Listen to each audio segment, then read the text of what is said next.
hey guys আজি মই পুনৰবাৰ স্বাগতম জনাইছোঁ আপোনালোকক মোৰ নতুন এটা ভিডিঅ'লৈ আৰু আজি দেখি আছে মই ইয়া বিশ্ব উৎসৱ য'ত নেকি পতা হ'ব আৰু তাত মই আছোঁ আৰু এয়াই হ'ল আমাৰ মঞ্চখন দেখি আছে এয়া হ'ল মঞ্চ আৰু এইপিনে দেখি আছে আপোনালোকে পেণ্ডেল বনোৱা কাম চলি আছে আৰু আজি গোটেই দিনটো মানে বৰষুণ দি আছিলে এতিয়া অলপ আগতে বৰষুণটো এৰিছে বাৰু আৰু ইয়াত মাত্ৰ দুদিনমান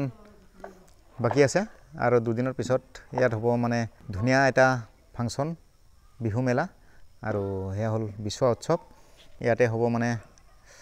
বিশ্ব উৎসৱৰ মানে আয়োজন আৰু সাংস্কৃতিক সন্ধিয়া মেইন আকৰ্ষণীয় কোন আহিব এইটো মই দেখুৱাই আছোঁ আপোনালোকক নমস্কাৰ মই পুলক নিখাশ্বৰ আপোনালোক সকলোকে জনাওঁ মানে স্পেচিয়েলি ধেমাজিবাসী ৰাইজক যে অহা এই ৮ মে তাৰিখে মই লগতে কস্তুৰী উপস্থিত থাকিম চৈৰামপুৰ আঞ্চলিক ঢলপোহৰ দৌল উদ্যোগত যি বিশ্ব উৎসৱ আয়োজন কৰা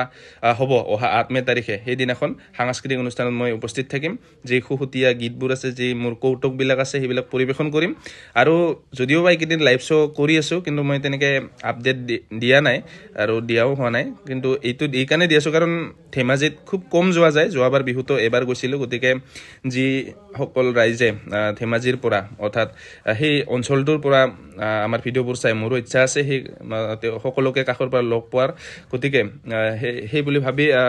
সমূহ ৰাইজৰ সহায় সহযোগিতা আৰু উপস্থিতি আন্তৰিকতাৰে কামনা কৰি এই ভিডিঅ'টি আপোনালোকলৈ প্ৰেৰণ কৰিলোঁ ধন্যবাদ লগ পাম সকলোকে নাথকালো আৰু এয়া হ'ল আমাৰ সকলোৰে জনপ্ৰিয় ইউটিউবাৰ এতিয়া আমাৰ এইখন মঞ্চত আহিব আৰু আপোনালোকে সকলোৱে ইয়াত আহি দেখি পাব আৰু এইখিনিয়ে আজি বেছি দীঘল নকৰোঁ ভিডিঅ'টো আৰু এইখিনিয়ে কথা জনাবলৈ আজিৰ ভিডিঅ'টো মই বনালোঁ ভিডিঅ'টো চাই ভাল লাগিলে লাইক কৰি দিব আৰু কেনেকৈ পালে কমেণ্ট কৰি জনাব আৰু যদি নতুন চাই আছে মোৰ চেনেল তেতিয়াহ'লে ছাবস্ক্ৰাইব কৰিবলৈ নাপাহৰিব আজিলৈ ইমানে আকৌ লগ পাম নতুন এটা ভিডিঅ'ত আজিলৈ বাই